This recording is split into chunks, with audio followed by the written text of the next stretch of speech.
दोस्तों आप सभी का बहुत बहुत स्वागत है। Welcome to Mahesh academy YouTube channel. यहाँ पर बिहार में इस समय ऑनलाइन आवेदन जो शिक्षक भर्ती के लिए है वो चल रहा है और इसी के बीच में मैंने आपको बताया था कि नियमावली में जब संशोधन हुआ और उसमें अन्य राज्य के जो स्टूडेंट्स थे उन्हें वैलिड किया गया कि आप भी आ करके यहाँ पर फॉर्म भर सकते हैं। ऐसे में जब हम बिहार के स्टूडेंट्स की बात करते हैं तो वो कोर्ट गए। हाई कोर्ट में नई नियमावली के खिलाफ भी सुनवाई। इसमें है शिक्षक भर्ती पर रोक से कोर्ट का इनकार। वो इसलिए गए थे कि ये भर्ती जो है वो पूरी तरीके से रोकी जाए। पटना हाई कोर्ट से आप देख पा रहे होंगे ने 2.25 लाख शिक्षकों की बहाली प्रक्रिया पर रोक लगाने से साफ इनकार कर दिया है। कोर्ट ने शिक्षक नियुक्ति प्रक्रिया और इसकी नियमावली को चुनौती देने वाली करीब 1 दर्जन याचिकाओं पर मंगलवार को एक साथ सुनवाई की। 1 दर्जन याचिकाएं थीं और उस पर सुनवाई की है। यहाँ पर कहना है कहते हैं कि आवेदकों की ओर से अधिवक्ता दिनू कुमार, चलिए ठीक है, ये सारी चीज़ें हैं। 2023 की वैधता को ऐसे में चुनौती दी थी। उनका कहना था कि वर्ष 2006 में शिक्षकों की बहाली के लिए नियमावली बनाई गई थी। 2008, 12, 20 में नियमावली लागू की गई। इसी तरीके से प्रदेश में शिक्षकों की नियुक्ति की गई। इन सभी नियमावली को समाप्त कर नई नियमावली लागू कर दी गई है।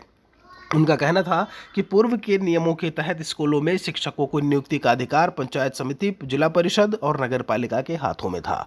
और अभी क्या है, अभी आपने देखा कि वो बीपीएससी करवा रहा है।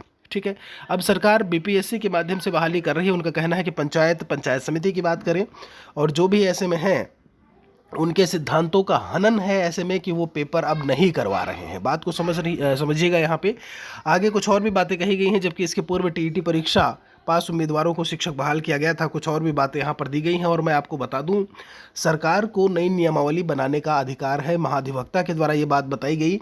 एक और खबर में ये बात भी कही गई है, जरा यहाँ पर देखिएगा, इस पर गौर करिएगा। पटना से प्रकाशित शिक्षक भर्ती में दूसरे राज्यों के अभ्यर्थियों को आवेदन पर सरकार की सफाई। किसी भी नागरिक को निवास के स्थान के आधार पर परीक्षा से रोका नहीं जा सकता।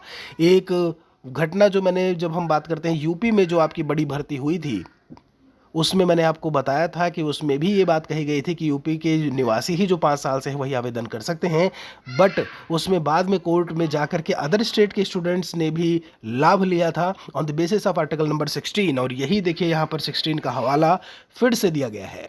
जब बिहार में ये बात हो रही थी कि अदर स्टेट्स को अलाउ किया जाएगा कि नहीं, उस समय भी मैंने कहा था अगर कोर्ट में कोई गया और इस बेस पर यह बात होती है तो कहीं ना कहीं आपको जो है आवेदन का मौका मिलेगा। फिलहाल के लिए फॉर्म भरे जा रहे हैं जितने भी हैं। 12 जुलाई लास्ट डेट है। अगर आपने फॉर्म अभी तक नहीं भरा है तो तुरंत उसके लिए आवेदन कर दीजिए। सटीक एकदम से बिहार SCERT की जब हम बात करें 1 to 5 के लिए, अगर आप नोट्स की ज़रूरत है आपको तो 8081743734 पर व्हाट्सएप करके इन्फॉर्मेशन ले सकते हैं। टू दी पॉइंट सटीक इन्फॉर्मेशन, सटीक नोट्स जो है वो हमारे द्वारा प्रोवाइड कराए जाते हैं।